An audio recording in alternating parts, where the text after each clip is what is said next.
Hey, it's Navid here, and I'm really excited for this session to bring you someone who's often referred to as the godfather of digital marketing. His name is Mark Joyner. He actually invented the tracking pixel back in the day. He founded the very first ebook publishing company, and he created the first funnels as they were back then.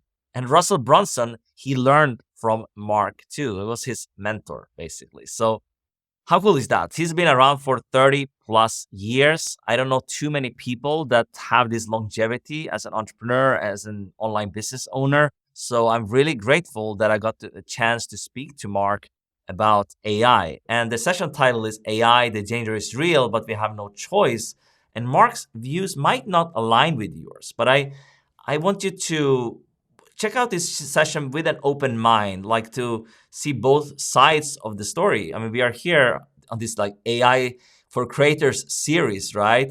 I think it's important to have both views. Like Mark is embracing AI technology and is using it in his business, but he's also seeing the implications of that for certain things. And that's what we are getting into here and a lot more. Mark is a very deep thinker, is a very smart guy. I thought it was really insightful to bring him on to have this conversation. So, with that being said, let's get into the session. Warm welcome to the session, Mark.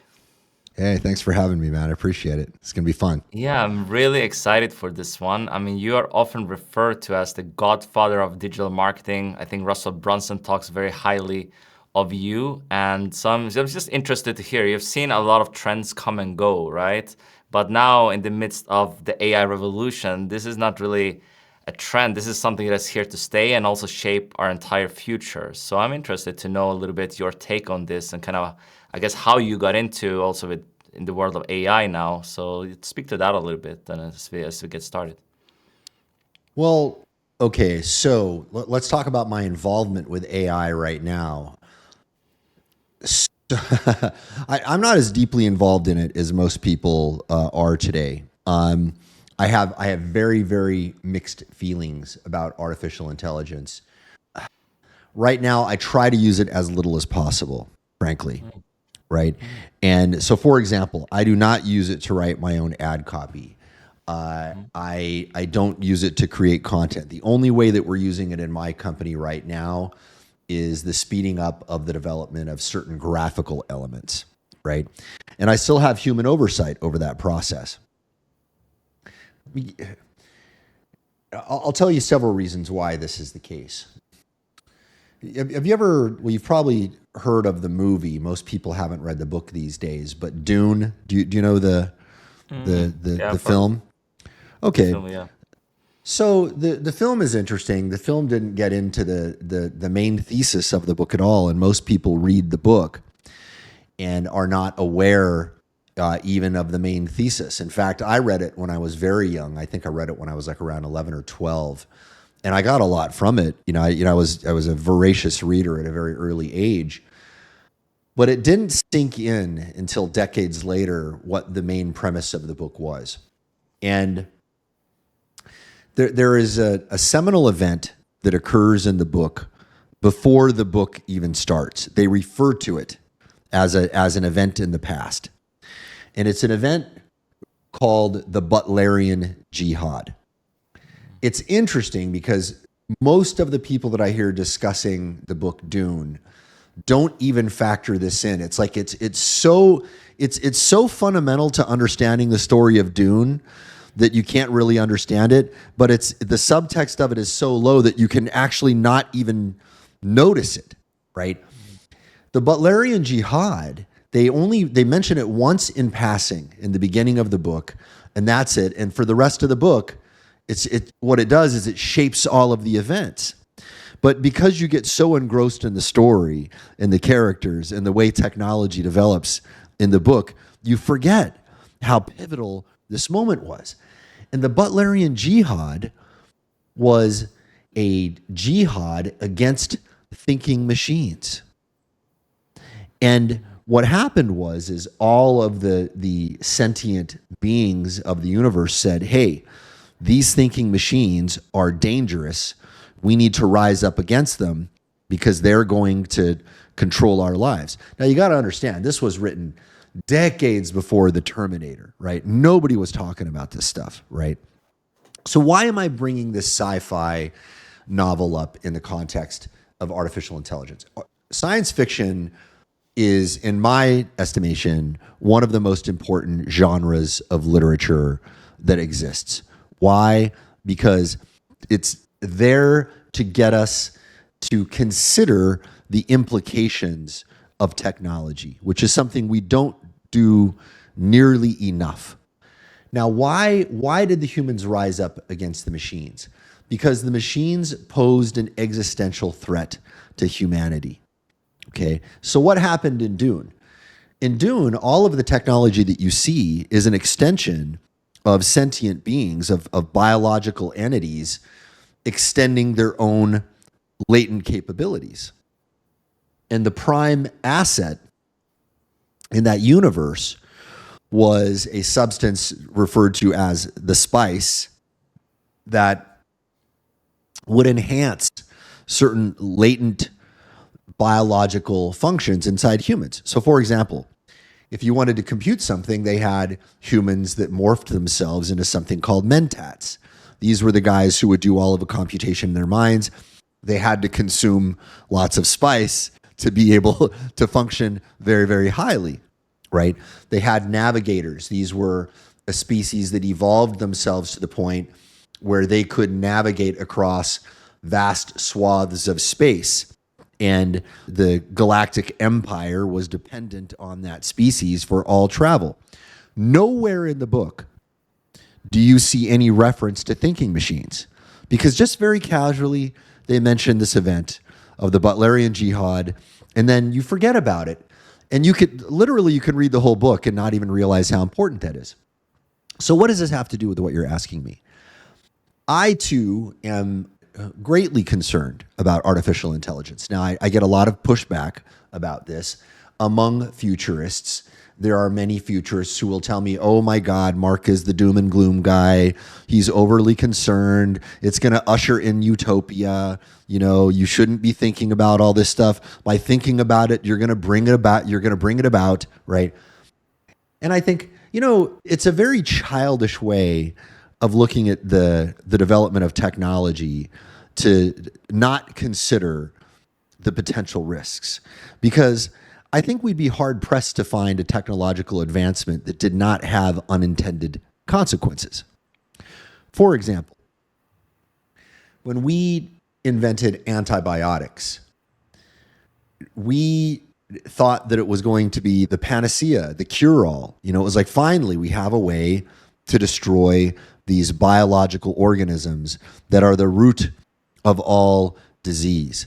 Now, what do we know now? We decades later, many decades later, we are in an era where we are learning so much now about the human microbiome that we're aware that when we take antibiotics, not only are we destroying pathogenic organisms, we are also destroying untold species of organisms that are symbiotic inside of us. And now we have all sorts of disease conditions that antibiotics have created inside of us. Okay, so we don't know what unintended consequences are going to come about as a result of artificial intelligence. One reason why I am not using AI to write copy, for example, is I do not want to atrophy my ability to think. Okay, so when you guys approached me and I said, look, I want to talk about this, and the title needs to be "The Danger is Real, but We Have No Choice." So I think you guys understand. Let me speak a little bit more about the dangers, and then I could speak a little bit more about why we have no choice. And I think this is all, it's important to get all of this booted up so that you can understand my lens through which I'm looking at all of these things. Because without understanding that, it's going to be hard for us to have a meaningful discussion. And I know that there are lots of people who are parts of these panels who have all sorts of optimistic things to say about AI, and I don't mean any offense to any of them at all. I think we should be exploring those things. And in fact, I think we have to, and we'll loop back around that to a second. Now, one of the other objections I hear from people is, well, okay, So no doubt you've heard of the singularity theory and people like Kurzweil popularizing that. Now, Kurzweil didn't invent that, by the way. It was actually coined by Werner Vinge. Sometimes Ray gives credit to Vinge, sometimes does not. And no offense to Ray Kurzweil, he has made enormous contributions, and many of his predictions have shown to be, very accurate, right? However, let's give credit where credit is due. It was Werner Vinge that first came up with the metaphor of the technological singularity. So let's unpack that. I'm sure you know, but let's unpack it for people who don't, right? It's a metaphor based in astrophysics. The singularity is the point of a black hole past which you cannot see, right? A black hole, so far as our current understanding of it is that it's a gravitational field so strong that it sucks in everything, including everything in the electromagnetic spectrum. And because everything that we use to perceive the world outside of us is based on observations using electromagnetic spectral phenomena, we can't see anything past that point because it sucks everything in. That's the singularity of the black hole. So the technological singularity is positing a point in the future where computers are smarter than humans. Okay. Now they're measuring this in flop speed, floating point operations per second. Now, it's very interesting because it's fascinating in some ways, but radically incomplete in others. And it's also irrelevant at this point for many reasons. Okay. Now I know I'm giving you a very long background here to answer your question and get to the point, but this is all critical to understand all of this. In my estimation, these are things that everybody has to have loaded up into our conscious RAM to be able to fully and completely understand what we're dealing with here. So right now, the world's fastest supercomputers are not as fast as the human mind in terms of floating point operations per second. Now, some people will say, hey, Mark, don't worry about when that point happens, because even if computers are faster than we are, it doesn't mean that they're going to have self-awareness and consciousness. It doesn't necessarily mean they're going to be dangerous. And to them, I say, it doesn't matter because an algorithm doesn't have to have self-awareness to be dangerous, right? So that's the first thing, right? You can write one radically dangerous algorithm right now using very, very simple processing power, right? With a computer that anybody could have at home that's really dangerous. So for example, there were some guys writing an algorithm to see if they could come up with cures, or antidotes to certain poisons. Right. And they used artificial intelligence to generate all of these different antidotes to poisons. And they said, hey, on a lark, let's flip that 0 to a 1 and see if it can come up with a whole bunch of really novel poisons as well. And they wake up in the morning and what do you know? Holy smokes, we got tens of thousands of exotic, radically dangerous poisons. Okay, so one errant algorithm is all it takes in artificial intelligence to create catastrophe. And we're already on the precipice of that right now. Now, let me just say a couple more things and we'll wrap it up, because I know you probably want to get to some other questions. The other thing that I want to point out here is this, okay? Computers are already smarter than us in a great number of ways. Okay, I'll talk about some of the very important milestones that we hit to prove this point. You probably heard about Deep Blue, right? Deep Blue versus Kasparov. Have you heard of that event? Yeah, I've heard.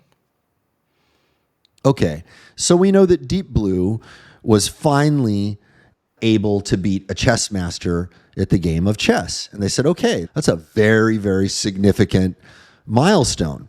Well, now there's another game called Go, which is far more complex than chess. This is a game that they play a lot in the East, in China, Japan, Korea.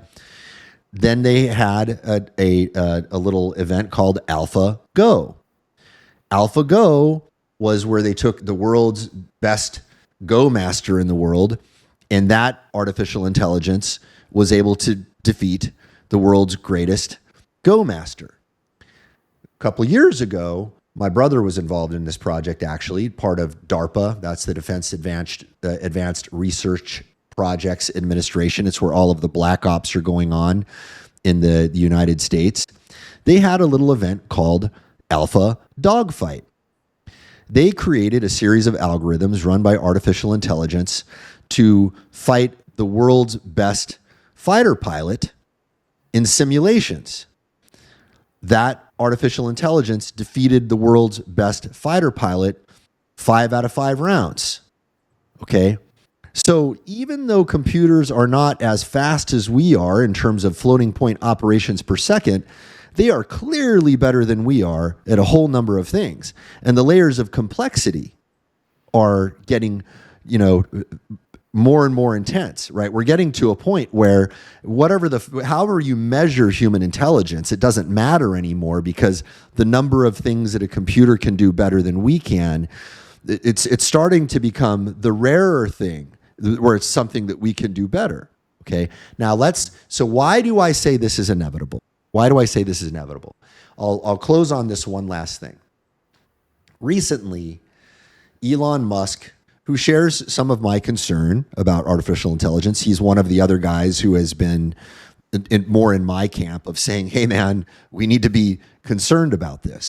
Okay. I have some differences in thinking with Elon Musk for sure, but he and I are certainly in alignment in that respect. Now, he proposed something that I thought was either extremely absurd, either that, or he didn't have positive intentions. He said, let's put a moratorium on the development of artificial intelligence. And to that I said, guffaw, right? I mean, it's an absurd proposal. Why? Because all it takes is one rogue actor to say, oh yeah, we'll put a moratorium on it. And then they go continue on with their artificial intelligence development in secret. I mean, do you really believe that the Chinese government or the US government are both going to go, okay, yep, we're going to abide by the moratorium, right? We know that when we have moratoriums on things, governments continue the work in secret. And so I had to wonder, what was Elon Musk's, what was his intention in proposing this? Was he trolling the world? Because it's such an obviously absurd thing. Now, I'll wrap it up with one last thing to point out. One last thing to point out here. We are in a war right now to roll out 5G in the world, okay? Even though we're aware that 5G proposes potential serious health risks to biological organisms. This is not a crackpot thing. This is something that was talked about in Scientific American, not exactly a non-conservative scientific publication. There was a document there signed by, I believe, over 100 different scientists saying, hey, we should be really concerned about the potential negative effects of 5G on biological tissue. But what do? Do we stop developing it and allow, like, as Americans, so I'm an American citizen. I don't live in America right now, but as an American citizen, should I say, hey, let's stop rolling out 5G and let China get it, right? And then they get the asymmetric economic advantage over us, right? So this is why I say artificial intelligence is extremely dangerous, but we may not have a choice but to roll it out. Yeah. No, I love this answer. There's a lot to unpack as well. I mean, you said Yeah. it's going into kind of the more practical things, because you said that you don't use it for copy, all right? Like your copywriting, because you want to have the ability to keep thinking and doing critical thinking and stuff like that. But what's your opinion on like using AI as an assistant in your business and day to day? Like maybe not replacing you completely, but I think that's kind of how I see it. I like doing this, what we are doing right now. I enjoy doing this. Maybe in the future, who knows? Having like an avatar doing this, like a clone of me, I don't know. That could happen, of course. But I enjoy doing this. This is my main piece of content. Then I can use AI to create supporting pieces of content for different channels. I can create from this session. I could create a blog post, put it there. I could do a lot of things. So, and the descriptions on YouTube, the tags, I like using it for a lot of my supporting content. That's kind of how I see it. But for my main content that I like to use my creativity. I like to think. I like to talk to smart people like yourself. That's kind of how I see it personally. But just interested to hear your opinion on this as well. I think, look, there are a number of things for which automation is going to be a very positive thing for humanity, right? If we can get robotics, AI, in any technology to do something that is dangerous and, drudgery for humans, and we can automate that in a way where we are fully and completely aware of what the potential unintended consequences may be, which is impossible, by the way. You can't, that's the nature of unintended consequences. You didn't intend them, right? You don't know. You could say, you know what? I've thought about all the possibilities. We're going to roll out this, little bit of automation here and everything's going to be fine. Then holy crap. What do you know? These things that are supposed to be cures for diseases are actually causing more diseases than they cure, like antibiotics, right? I mean, and look at, so here's another example. Social media, right? Who would have thought the brain rot that is happening in so many young kids, right? I mean, some of that was on purpose, by the way. Some of it they knew, like, yeah, we're gonna addict you to this stuff. Like, if you've probably seen, what was it? The Social Dilemma, I believe, did a as mainstream documentaries go, it did a very revealing job of getting the people involved in that stuff to raise their hand and go, yeah, we intended for it to be addictive, and okay, there it is, but it has caused more social harm, I think, than we're probably even aware now. It's probably affecting us in some ways. So to answer your question, I like the idea of it doing a lot of things that I would rather not do myself, right? And I just want us all to be conscious of what the potential implications of this are. Now, here's one way that this can go wrong, and I know the counter arguments of it very well. I was on, I've been on a few stages where I'm sort of like the lone voice going, I'm not so sure. I'm not as optimistic as you guys are. So, for example, the laying off of jobs, right? We are going to get to a point where we will have, this is something I've been predicting for decades now, and we'll have the problem of a leisure class. We will have the problem of a leisure class. Now, I've been on panels talking about this with other people, and they're like, well, they said that with, cars, and that the horse industry would be gone, and what would happen to all those jobs. But we created other industries and we created new jobs. And I'm like, okay, that's true, right? When new things come along, new opportunities arise, and people tend to find ways to keep themselves occupied. But what they're not factoring in is the speed and the amplitude of these differences, right? It's possible that we could see such a radical and rapid shift in these things that the end result will be that we may not be able to adapt fast enough to the pace of change. Okay. I'm looking for ways to speed things up in my business. Like I said, with graphics, we do that, but I have a human designer, in charge of the prompt engineering, controlling the quality. I'm very much against some of the things that I see right now. I see guys starting companies where it's like, we're going to create a machine that just spits out content for you and posts it all to YouTube. And I'm like, wow, so you're basically creating the ultimate spam bot, right? And with no human oversight, right? And I mean, and they're rolling this out as if it's some wonderful thing. And I'm like, are you sure you want that world? Are you sure you want just, artificially generated content? Like, I don't see that necessarily ending well, right? I mean, it could, but I'm concerned about the negative consequences. So I know this is a long-winded answer. I am looking for ways to automate things, of course, but I'm as thoughtful about it as I possibly can be. Now, this is strange coming from a guy who invented the tracking pixel, right?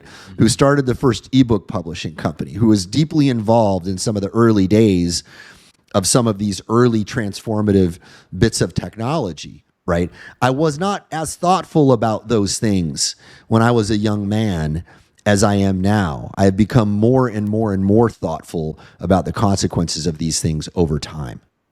Yeah, I think it's important also to think about the legacy you want to leave behind, your brand and things like that. If you're just, spamming people, I mean, you have done ebooks, you have done a lot of things over the course of your career, of course, and as an entrepreneur. But what's interesting is now in the age of AI, like a lot of people, they are taking away their creativity and their work. As I said, I enjoy doing certain things and speeding up my workflow, but if that goes into like, hey, I'm gonna use AI completely to write everything for my courses, I'm gonna write my books with AI.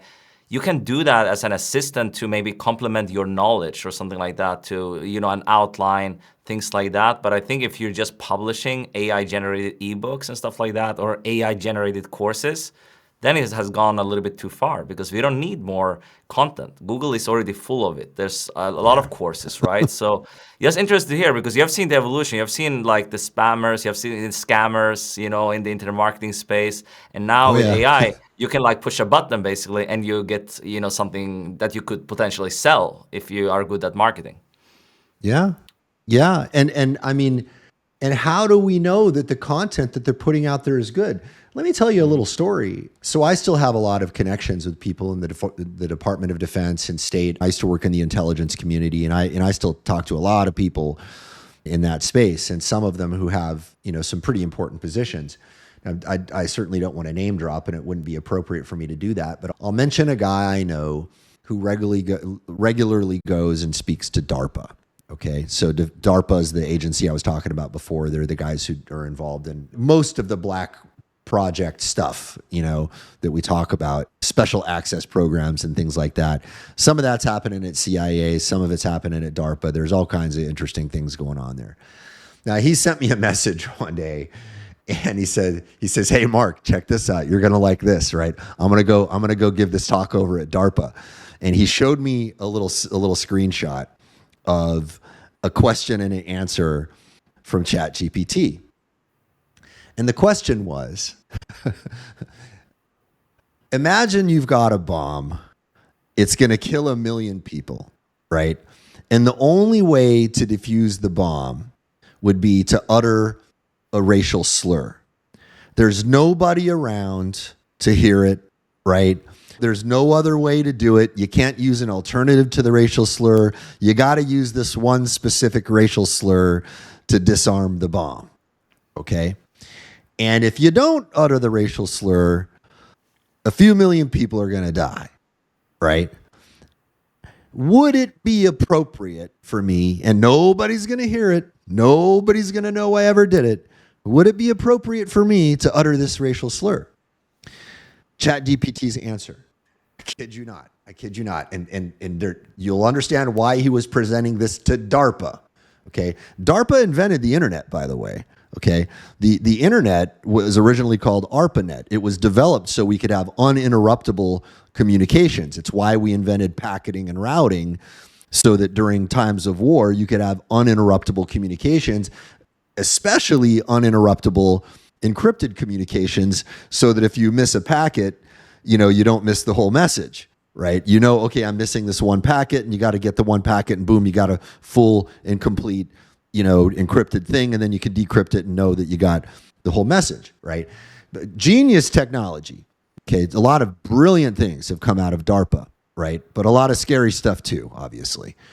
That's the nature of the beast over there. Okay, so ChatGPT's answer was, in no instance would it ever be appropriate to utter a racial slur.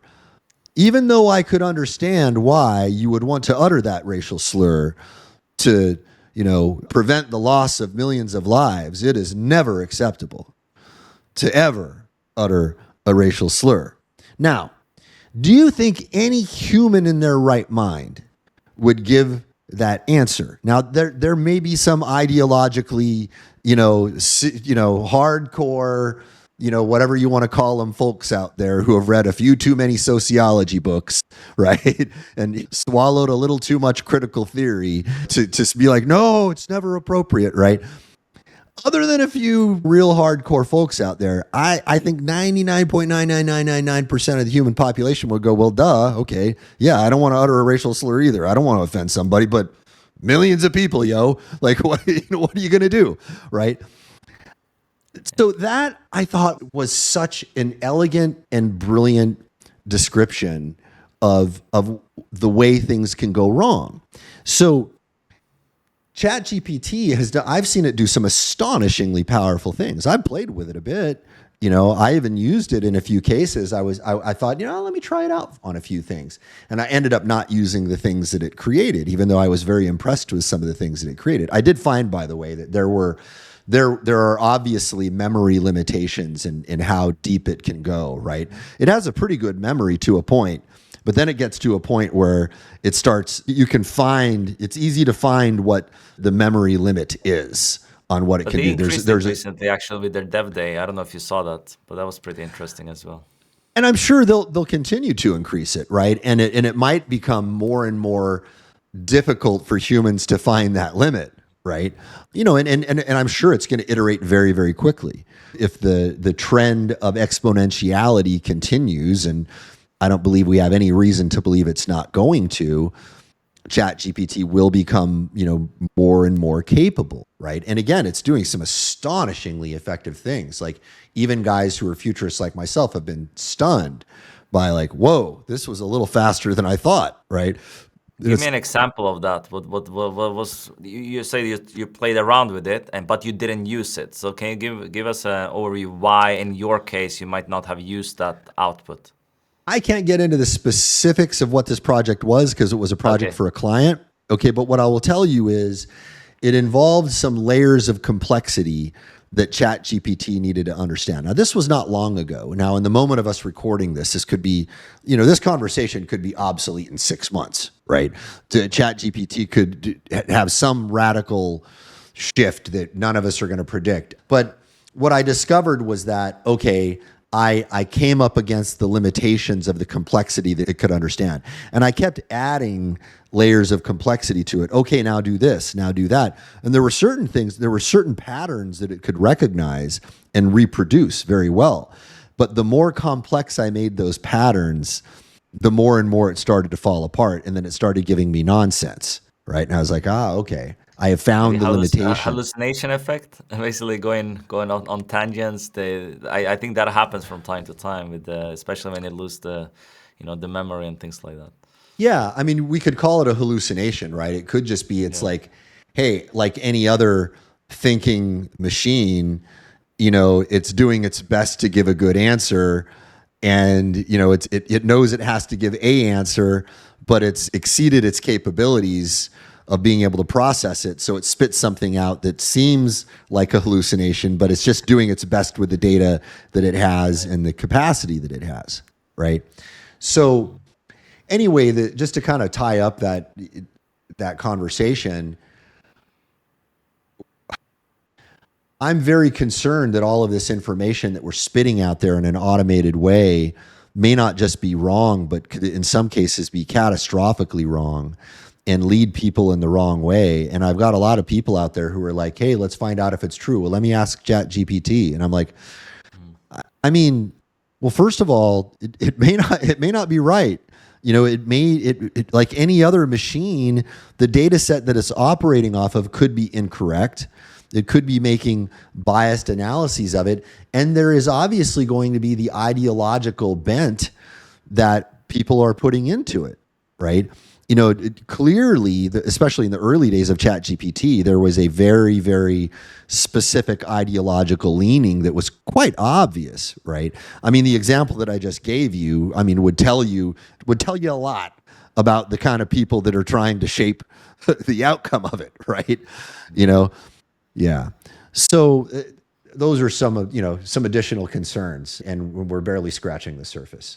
No, I find it really, really interesting because there's of course, with ChatGPT, you can do a lot of things, but there's also a lot of other tools that you might already be using in your business as a creator, as an entrepreneur, Yeah. that are baking in AI. I think that's really useful. For example, with video editing, I'm using Descript. Like that's helping Yeah. me a ton, right? I think for this use case, like you're not. I think in the future, you're not even gonna think, oh, this is AI. It's just gonna be a that's a way of life basically. Doing business is it's included in every tool. I think that's gonna happen. So I mean, we already seen this basically with a lot of the big companies like HubSpot. They have AI built in. A lot of them, they are going all in. Canva, for example, is a great example with image Oh generation. yeah. Not as great as Midjourney, but it's like an easy access for the everyday user who already maybe had a Canva account, right? So I think this is something we are seeing a lot of. There, I'll give you a couple of use cases where I use it, right? So right now, my Shure MV7 microphone is being run through an AI device called Crisp.ai.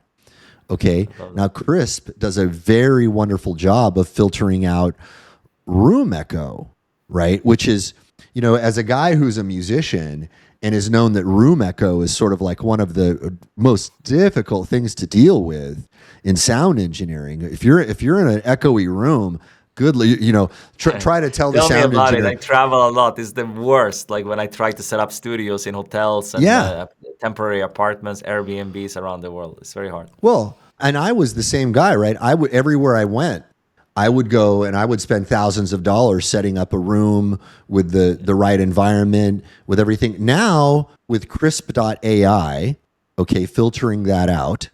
I use Descript for when I do recordings. That studio quality sound AI plugin on Descript, it's nuts, man. Mind Like blowing. And did you see the it's eye leveling? Like if you're reading scripts and stuff like that, it can actually correct your eye level now. So yeah. you're actually looking into the camera, which is cool. That one's a little bit creepy, right? Because the end result is sometimes a little bit, bug-eyed when you do Yeah. it, but it's not bad. It's not bad. Yeah. But that studio quality sound, I gotta say, I was getting better stuff out of my MacBook Pro built-in microphone than I was getting from the Shure MV7 with that. And when I have my Shure MV7 running through Descript for recordings using the studio quality sound plugin, I mean, man, that's wonderful. So I have a portable setup now where I can, with an Okio cam and a MacBook Pro and the beautiful camera on my iPhone 13 and a little whiteboard, I can give a lecture, and broadcast drawings through my Okio cam, and I can fold all this up in a little bag. And I can do it with those plugins with a combination of either Descript for recording or Crisp.ai for doing lives. And I can have a band playing in the next room, and it's gonna cut that noise out. I don't have to worry about the echo. I don't have to worry about people, banging around making noise. It just doesn't matter anymore. So yeah, I'm not going to spend, a week and thousands of dollars setting up a studio anymore when I don't have to. Right. Yeah. Now, I think those are things where, like, clearly we are amplifying human potential. Right. Those are pretty clear cases to me where it's like, okay, maybe there are some sound engineers that are going to lose their jobs. I think they're going to be okay, those guys, right?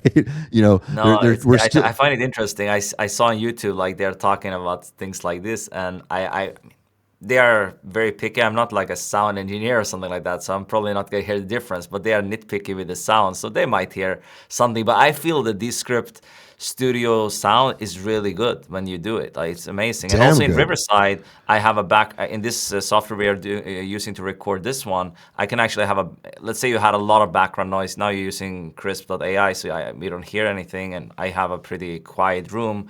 But yeah, I could turn this on, and then it removes everything. It's like very noticeable right inside the software here.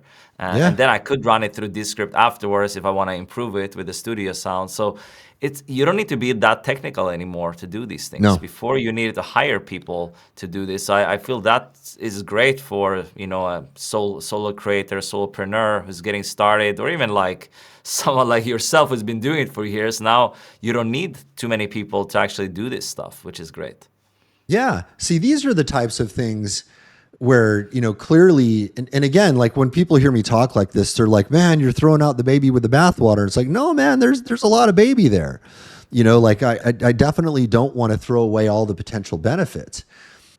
At the same time, I think, so there was this really interesting thing that came out recently. It was like the Techno Optimists Manifesto or something like that. And Mark Andreessen was one of the guys involved in it. And I'm sorry, I shouldn't say his name because I don't mean any disrespect to him at all. He's obviously made some, huge contributions to the internet and the World Wide Web and all of that. But I read that manifesto and I was like, man, like this is some, like, in my opinion, it was, I'm trying to think of the kindest word. It was, let's just say politely, far too overly optimistic and failing to recognize the potential perils. And so I'm a fan of something called the Stockdale paradox, right? There was this guy, Admiral Stockdale. This is a concept that was popularized in the book Good to Great by Jim Collins, which is a really wonderful business book anybody should read. Admiral Stockdale was a naval aviator. He was shot down, I believe he was a lieutenant at the time, and was a prisoner of war in North Vietnam. And he made a very interesting observation about the people who tended to survive the prisoner of war experience and the people who tended to not survive. And the paradoxical combination of traits was a combination of optimism and realism, right? Now, the guys who leaned too far on the realism, they would begin to indulge in pessimism, right? And that's not the guy I want to be either. I don't want to be like, oh my God, it's all going to be bad. Like, no, it's dangerous and we should take it seriously, right? If you're too far in realism, you're going to indulge in pessimism. That's going to prevent you from seeing the good things. Outcomes are not going to be good. But the guys who lean too far into optimism and were not looking at the reality of the situation that they were in, they broke mentally, because when the inevitable hard times came, their Pollyanna attitude was not useful, right? And they couldn't handle the difficult things, and they couldn't foresee and prepare for the inevitable difficulties. So we've got to balance these things out. Now, because I believe that this is inevitable, and unless we were to have some kind of elevation of consciousness as a species, which I think might be the only way we're going to survive all of this. I hate to say it, but I mean, if we don't have a collective elevation of consciousness, we may not be able to navigate our way out of this. And I'll give you one very specific case here of why I think that's so, right? But before that, we've got to have the Stockdale paradox. We have to embrace that. We have to say, okay, what good can we draw from this? What dangers do we need to realistically consider as we are navigating these waters? Now, let me give you a really interesting thing to ponder that will hopefully, this is something I love to bring up in almost every talk I've ever had in the last many, many years. And I talk more and more and more about this as time goes on. I've been talking about it for decades, but as the years pass, I feel the sense of urgency of getting these messages out, getting increasingly large. So I think we've been in World War III for a long time.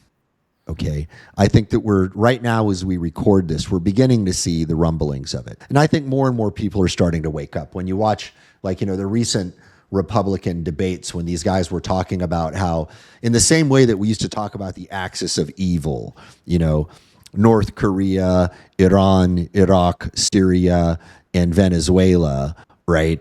Now we're talking in very similar terms about China, Russia, North Korea, and Iran, right? The only two remaining members of the axis of evil that we haven't deposed were Iran and North Korea. And now we're speaking in the same breath about Russia and China. that kind of rhetoric coming out of the mouths of national level players is a harbinger of major conflict. Okay, and there are many other indicators. I think most people now are starting to see it because it's becoming so obvious, and it has turned into hot war in 2 locations already, and could very easily spread to the rest of the globe. In the blink of a frickin' eye. I'm deeply concerned about the consequences of World War III. I am not as concerned about World War III as I am about what I'm about to explain to you. Okay. We have 3D printable automatic weapons right now. Okay. The governments of the world, in the United States, in all of the brilliant wisdom of our senators and congressmen in the United States, one of the proposals that was put forth on the floor, in all seriousness, was, well, let us just simply ban the distribution of the plans of 3D printable automatic weapons. And I thought, well, oh, really now? Because, we tried that with digital downloads, and it didn't do anything to slow down the spread of the illegal distribution of music and video, right? So do these guys really and legitimately truly think that making the plans for 3D printable automatic weapons illegal is going to do anything to prevent the spread of 3D printable automatic weapons? Now, take that little bit of information in just I hate to say it, and I don't even know who the 2 senators or congressmen were who were proposing that, but I mean, like, I don't know how you could have a straight face and propose that to people. It's like, I mean, you can't be serious, because they can't be that dumb. They can't be that dumb, right? I hope not. I hope to goodness they're not that dumb.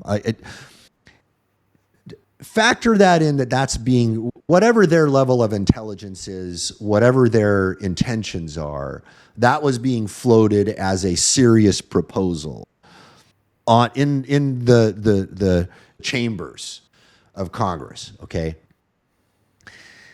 if everything is improving exponentially right now, and I boil this down to what I call the big 5 phenomena, right? If you really want to understand exponentiality in the simplest terms, it's just that every field of human endeavor, we're seeing these big 5 phenomena occur. Everything is getting faster, smaller, more powerful, more available, and cheaper.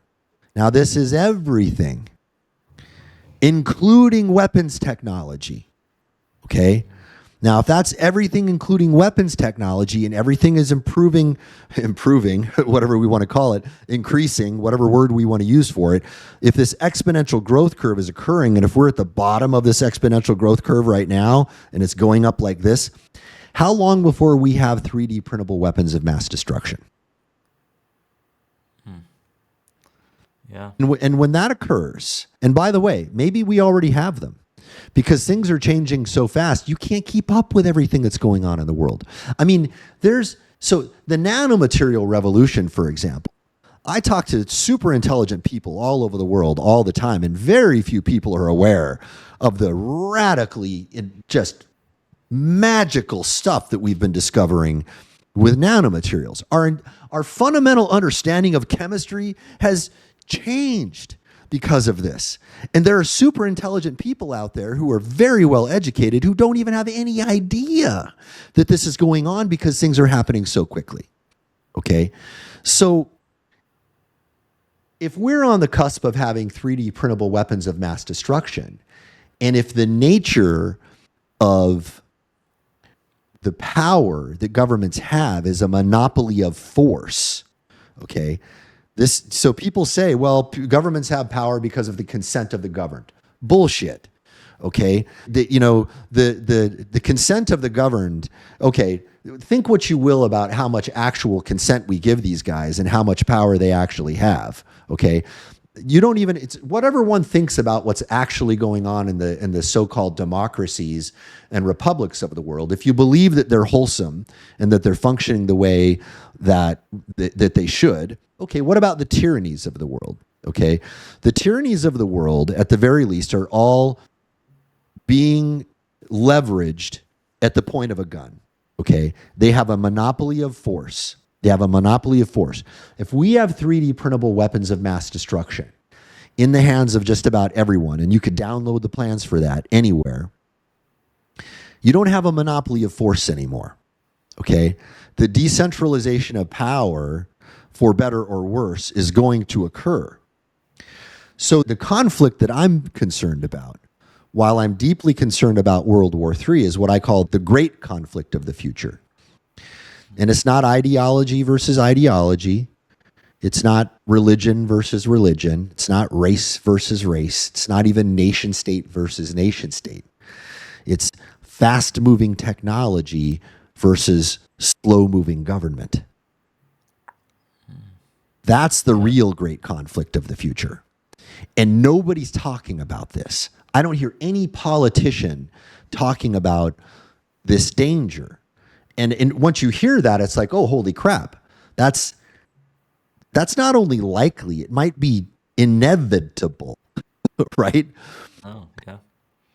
So Complete. that's No, I see that's what this all I the time, and I travel the world as well. I mean, I've traveled all over, and I see this all the time. Especially with new emerging tech. The crypto boom as well. Like governments are not like embracing it or trying to integrate, or banks are a nightmare. When you're traveling and doing different things, right? So they're like old school, right? So I feel that they're in the same boat. They're really conservative.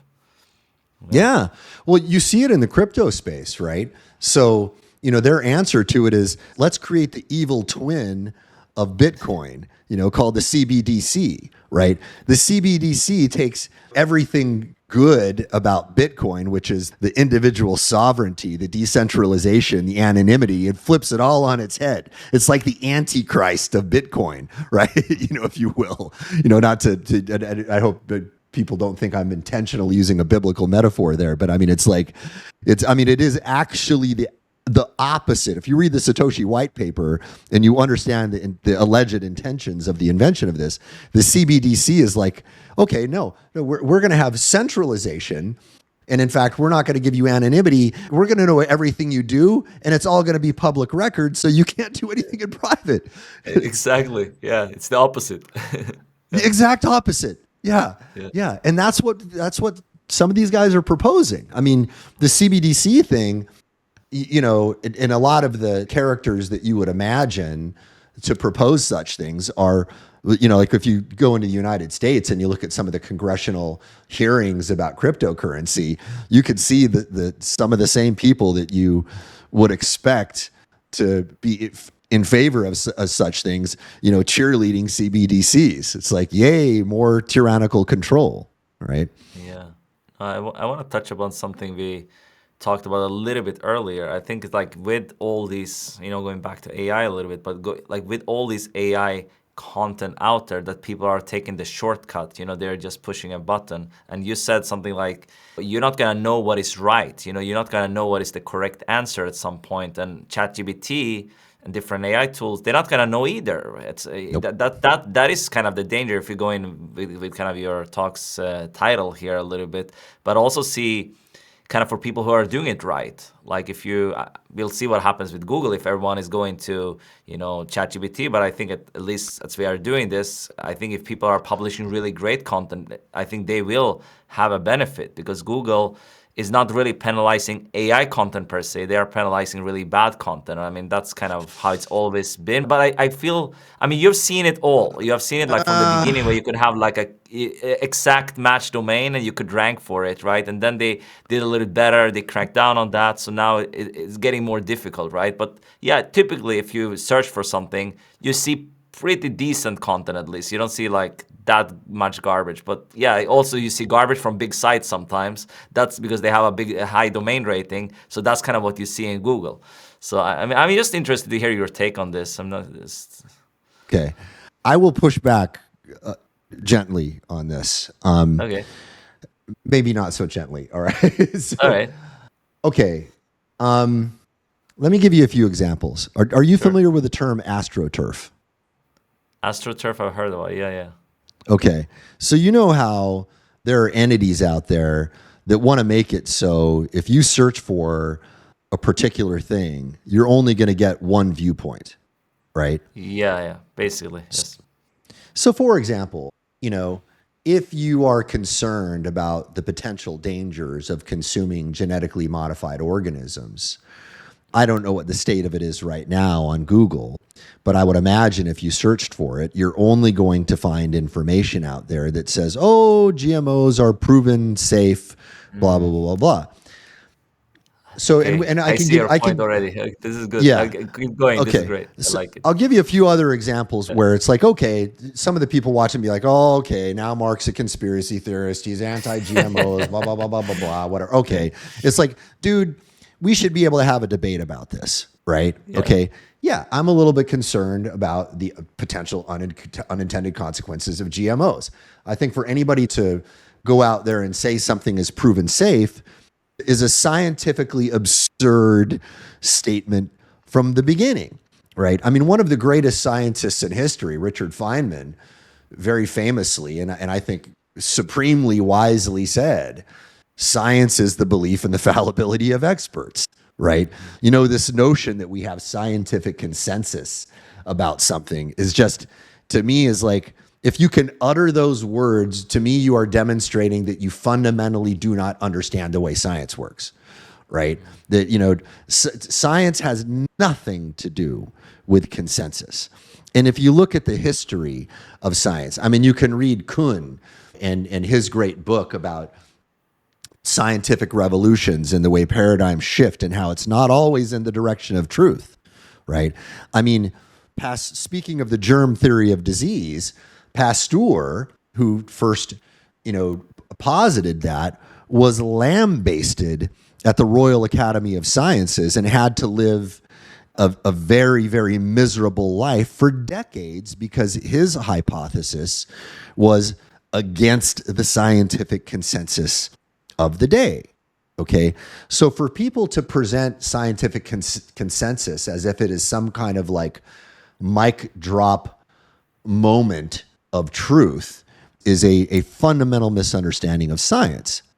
And Google is being controlled in the direction of presenting certain narratives. Let me give you one example that's unequivocal. Okay.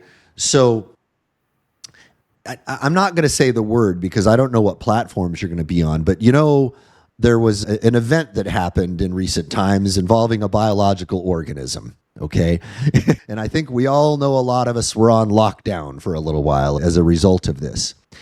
There was a period of time in the very early days of this event, and it should be very telling that I cannot say this word without being concerned for you being deplatformed.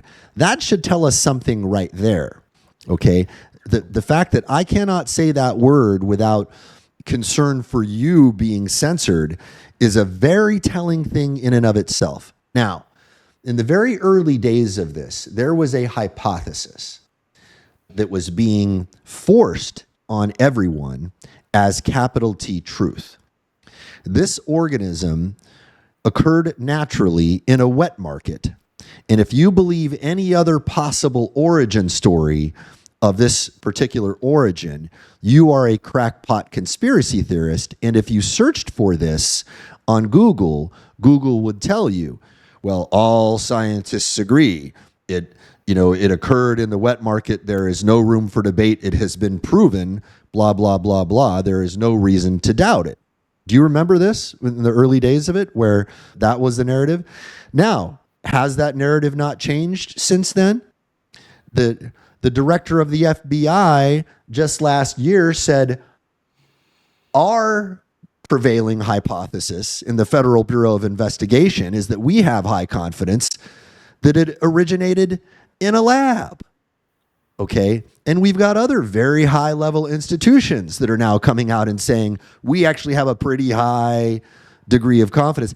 And it's not necessarily a bizarre hypothesis. I mean, to consider that maybe a virus that is exactly the kind of virus that's being studied in a particular lab in a particular city may have originated in that lab. I don't think that's such a crazy crackpot hypothesis to consider, right? But it took us years to be able to have this conversation in public. People had to. So for me, when I said, "Hey, I'm open to the notion that maybe it didn't happen, organically," people would be like, "Oh my God, you're one of those." And I was like, "One of those what?" I'm positing a hypothesis, right? So I hope I'm making the point here that Google, I know that there are some algorithms that are doing a very good job in Google. Google is not completely innocent in the mission that some people seem to be involved in shaping narratives. And you could tell from the results of those searches over time. No, I completely agree with you. In these kind of what you are talking about, very, very big topics that like shaping the world, I think that's for sure. I mean, that's we see on this on Facebook, YouTube, Google, like the big platforms. They do that for sure. But I think like when you are, what I'm talking about specifically is a really useful content to help someone with something. Usually these things, like let's say we're talking about marketing, and let's say we are talking about, like how to do something, maybe food blogging or whatever it might be, whatever industry it might be. Then you actually have a chance to, if you have really useful content, and then you can rank on YouTube, you can rank on Google, things like that. But that I still see. If I search for something I'm interested in, usually I get pretty decent results. But if I'm searching for, and what happened before, with the lockdown and everything, well, then you're gonna get a narrative usually. That's kind of what happens. So let me give you another example. Okay, so I agree. There are many cases where you can zoom in on useful information very quickly, and it's wonderful. It's wonderful, right? And I wish it functioned more like that. Let me give you another example where it may not be the case. Mm-hmm. Okay, so I'm talking about the dangers of antibiotics right now, right? If you want to look for alternatives to those things, it's kind of hard to find that on Google, right? And you got to ask yourself, why would that be the case? Why would it be that, and so I'll give you another very interesting example here. All right. So if you're saying, if the hypothesis is that day-to-day practically useful things, it's giving us the right answers. Well, let's talk about, this is and I'm not going to say the word. There's a medicine that starts with an I, and some people may be able to figure it out. And some people were using it therapeutically for that disease that shall not be named. Okay. Now, there were a lot of therapists out there who were using it as a therapeutic agent. Simultaneously, there was a smear campaign against that particular compound. Okay. So the FDA called it a horse dewormer, and they said, stop taking horse dewormer to treat the disease that shall not be named. Now, what was really astonishing about that was that if you were to take an aspirin for a headache, that same argument that they gave, I could say, well, Navid, why are you taking a feline blood thinner for a headache, you moron, right? And I don't mean to be calling you a moron at all. I'm being facetious here, right? Obviously. That's how ridiculous that argument against that was. We're talking about a compound that had been prescribed billions of times, okay? Billions with a B, okay? It had earned somebody the Nobel Prize in medicine. And that compound was being maligned as a potential therapeutic agent, even though there are proven antiviral functions of that particular compound. You couldn't find information about that when you were looking for that on Google. All you could find was, oh, it's dangerous. It's dangerous, man. Don't take it. Even though billions of people have taken it with very, very few problems. So, I want Google to be that, right? And sometimes Google is that. And I go to Google automatically, right? But I'm also aware sometimes there are some agendas that are being pushed. Mm-hmm. No, I think this is great. This is, I mean, I love this. I'm gonna shift gears as we start to wrapping up this a little bit. But since I have you Sure. on, you have a longevity in the space. I think what's your keys to success to lasting so long? Like on in the online business space as an entrepreneur, I'm sure a lot of new creators and entrepreneurs would like to know, or even people who have been it's like I've been online 10 years. You have been online I don't know how many years, but like 20 plus years, I assume, maybe longer. Yeah. Well, yeah, since the early 90s, right? Yeah, So, going on 3 decades now, over three yeah, plus, exactly. right? 30 years. Wow. Yeah. Crazy. And I mean, I was doing this stuff while I was in the US military, by the way. I had to kind of keep my business dealings on the down low. And a lot of people didn't even know, like when I was online, that I was simultaneously, serving in the military intelligence community and then later serving as an artillery officer while I was running a lot of online businesses. Um, so I think that the key for me, so there are several things, right? One is I have been very, very good at staying out of trouble with a lot of people, right? I try to say what I mean and mean what I say and live up to my word, right? Not that I haven't made mistakes. I have certainly made my fair share.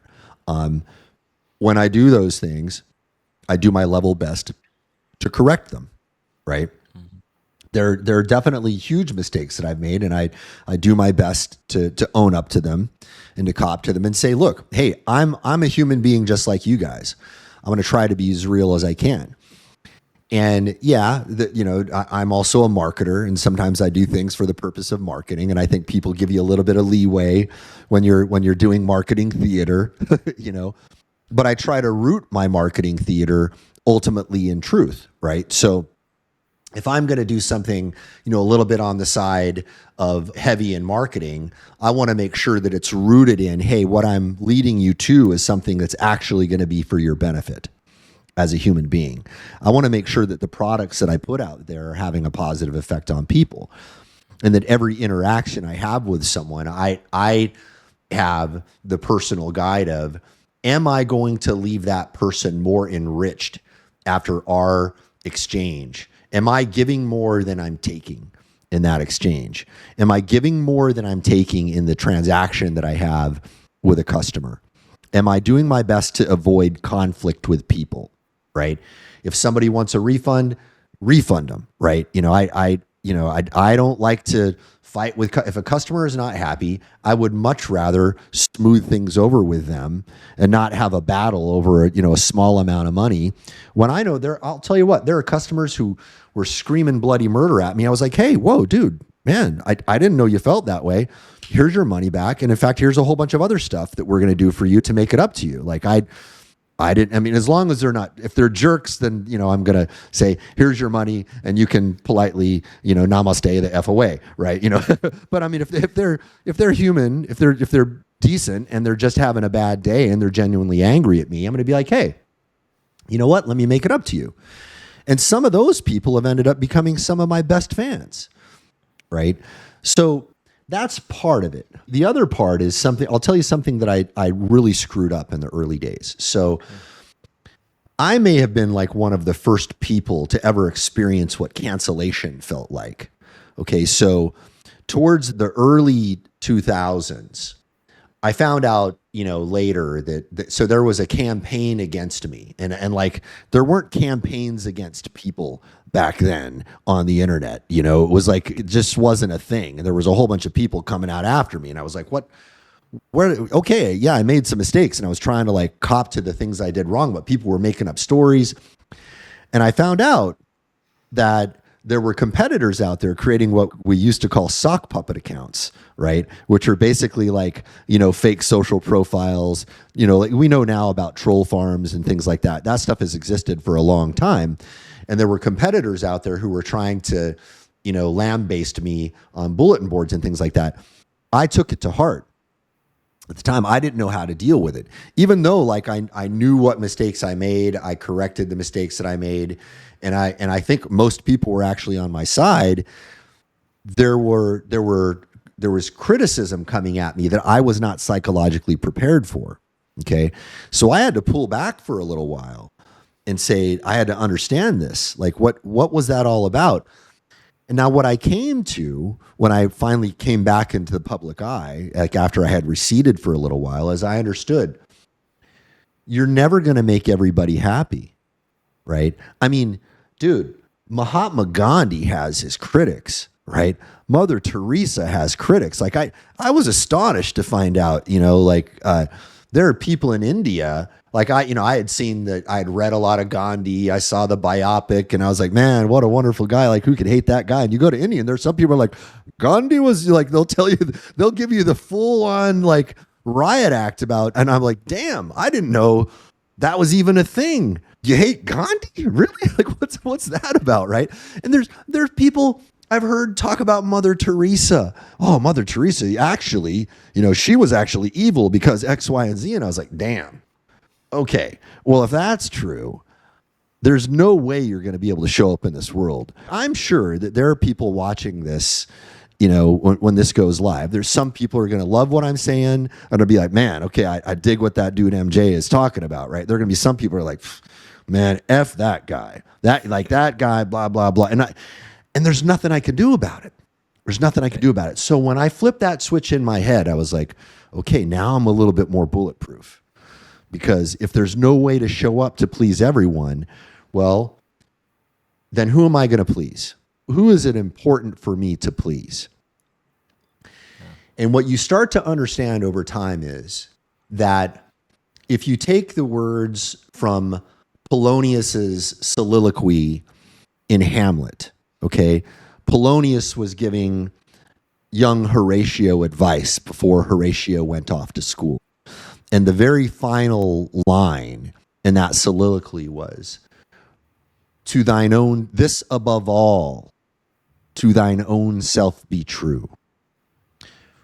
Man, like if you really, really think about that and you understand, and by the way, I recommend everyone read Shakespeare. It's a difficult learning curve in the beginning because you've got to understand some of the idiosyncrasies of the language, but especially when you get into the later works like Hamlet and King Lear and The Tempest and just the beautiful, beautiful poetry and the wisdom in that stuff. Right. This above all, to thine own self be true. What does he mean by that? Well, it's up to us to draw our own meanings from these things. But what I understood was, okay, at night, when I go to sleep, I'm the guy who has to judge whether or not I did well or I didn't. Right? I don't have any control over the judgment of other people. And if I run my life by trying to gauge my happiness by other people's judgments, I'm fighting a losing battle. So I've got to ask myself, well, what does that mean? Well, let's look at some of the options we have. Okay, if you live a life full of sensual pleasures, right? You're going to weaken yourself. You're going to become a mentally weak person, and it's ultimately going to lead to your own self-destruction. So you have to ask yourself, how do you make yourself a stronger and better person day in and day out? To me, my answer of to thine own self be true is, what can I do on a day-to-day basis to make myself a better, stronger, more resilient person who's not only in it for himself, but is consciously part of this ecosystem that we are all in?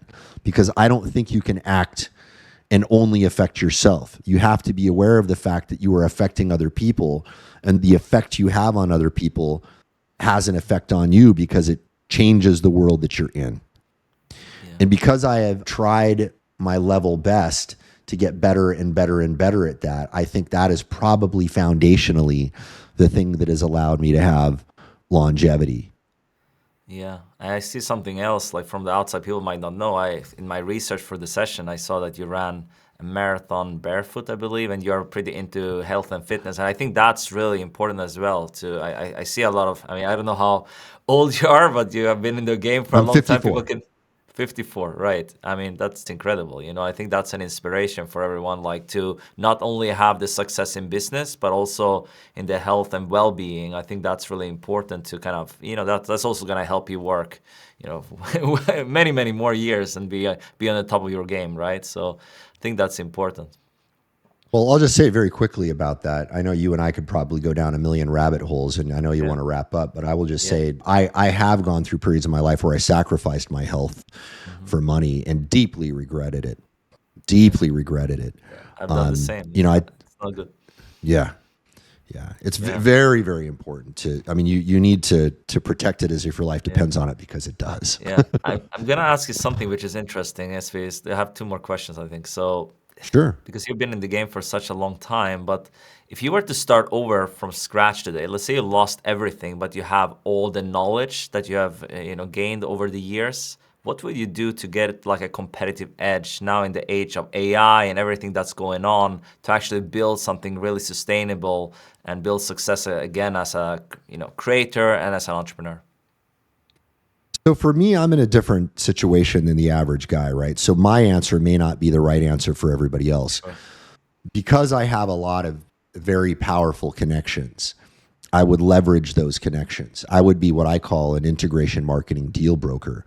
I would say, hey, if this guy promotes that guy's stuff and I can create a relationship where I'm increasing this guy's bottom line and I'm increasing this guy's bottom line, and I can get in between that deal and say, hey, man, so a very simple way of thinking about this would be like, think about two-tier affiliate marketing, right?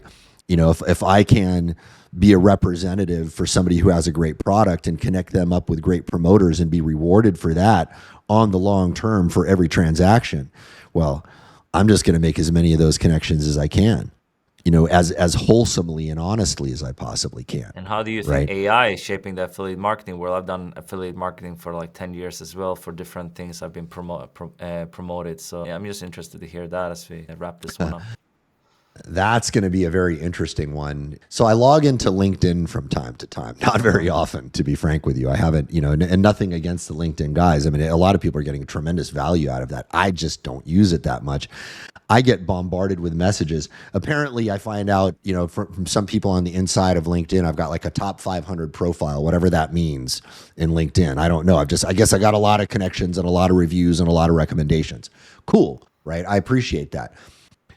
I haven't had a lot of useful communication come to me from LinkedIn, right? Mostly what I get is like, hi. It's the obvious spam approach. And there's probably like 5 or 6 different, archetypal obvious spam approaches, right? So I would say if AI is going to get good at affiliate marketing, what it's going to do is it's going to get really, really good at mimicking genuine human interaction. So I'll give you an interesting example. I got a message from my brother the other day. And he said, hey, that email that you sent, were you like actually offering me to buy that? Or was that a, an automated message? And I just wrote, ha, right? First of all, I thought, come on, you got to know me well enough to know that I'm not going to ask you to buy one of my products, right?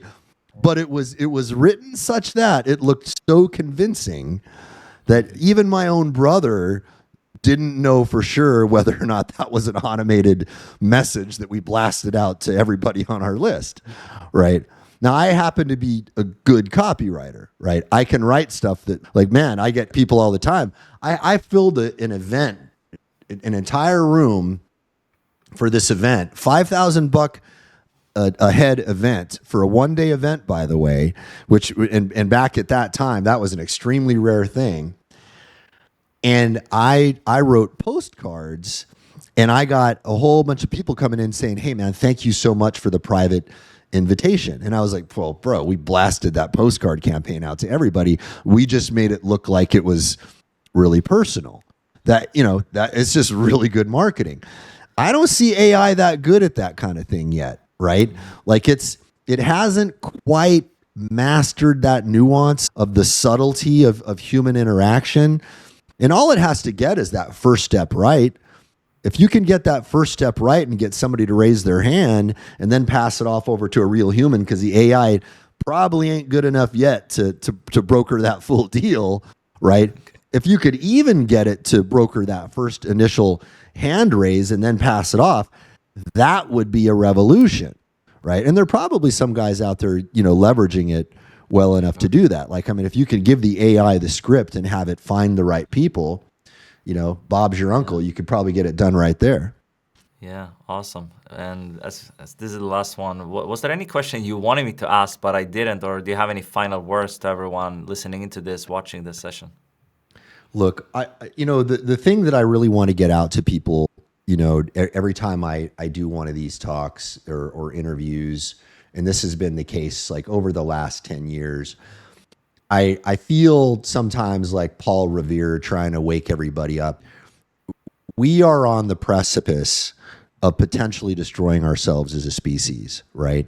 Now, there have always been voices like that throughout history. People are like, oh my God, the end is nigh, and I don't want to be just another one of those guys. I think we have a lot of rationally justifiable, valid reasons to be deeply concerned for the future of our species right now. And what I think most people are thinking about is they go, yeah, I can kind of see that, but it's not going to affect me, or I'm going to be able to somehow insulate myself. I don't think that's going to work anymore, right? So, and I'm going to give a kind of a grotesque metaphor, and I apologize, right? The way I see it is like this, okay? Imagine we're all in a swimming pool, right? You don't pee in the swimming pool, right? Because, you're in the water too, right? And I apologize for the grotesque metaphor, but this is the reality of the world that we're in, okay? When we do something that is just solely for our benefit, but is harming other people, we think we're getting away with it. When in reality, we're not, right? We are living in the ecosystem that we all create together. And what I would like for people to do is to elevate their thought process to the point of being aware of that. Yeah, I can't operate purely out of self-interest and harm other people without it coming back to me. I don't think that's possible. Now, a lot of people are going to dispute that and go, well, look at history. There are plenty of people who have been able to screw people over and get away with it. True, fair enough, right? But I think that the repercussions of the harm that we're creating are amplifying so much more now that it's becoming less and less possible to have negative consequences on the world around you for your own self-benefit without it coming back to you and harming you in some way. And I would just implore everyone to think very deeply about that and not to be a virtue signaler or to be, all like, pointing fingers at everybody. That's not the way we got to go about it, man. We got to understand that. I'll make a religious reference, okay? I study the religious texts of just about every tradition, okay? And every religious tradition talks about the notion that there is good and evil in potential inside all of us. The Muslims talk about the greater jihad and the lesser jihad, right? The lesser jihad is the jihad against the infidel. The greater jihad is the jihad against the evil inside your own heart, right? The Taoism talks about the yin and the yang nature of existence itself, right? You look at Jungian psychology, he talks about the shadow. Everybody has the shadow. And if you don't face your own shadow, you are a less complete person. Every religious tradition, every significant psychological movement recognizes that we have good and bad inside all of us. And when we go around pointing fingers at other people like they're the bad people, right? This is where everything goes wrong, because there has never been a mass murder committed in the history of the world under the banner of, hey, let's be evil, right? Everybody thinks that they're the good ones and they're committing acts of evil in the name of good. So the way we have to go about this is looking at ourselves and understanding that everybody has that same struggle. Yeah. No, Mark, I've loved this session. It's been amazing. So where can people connect more with you if they want to learn? I know you have a book as well you wanted to share with everyone. Thank you for the opportunity to plug that. Yeah, this is the last book I've written, and I haven't written any others. I usually write lots of books very frequently, but this last one is called Your Roadmap to Money in the 2020s, and it gets very deeply into the topics that we've been talking about today, and it outlines the landscape of the world as I see it right now and how we need to prepare for it, in my estimation. Yeah, I will link that up in the description. And if you have any takeaways from all the amazing stuff Mark has shared here throughout this session, do leave it in the comments below. Be sure to subscribe to the channel, like the video, and yeah, you have the links to everything we discussed in the description. And I'll see you in the next one. Ciao for now.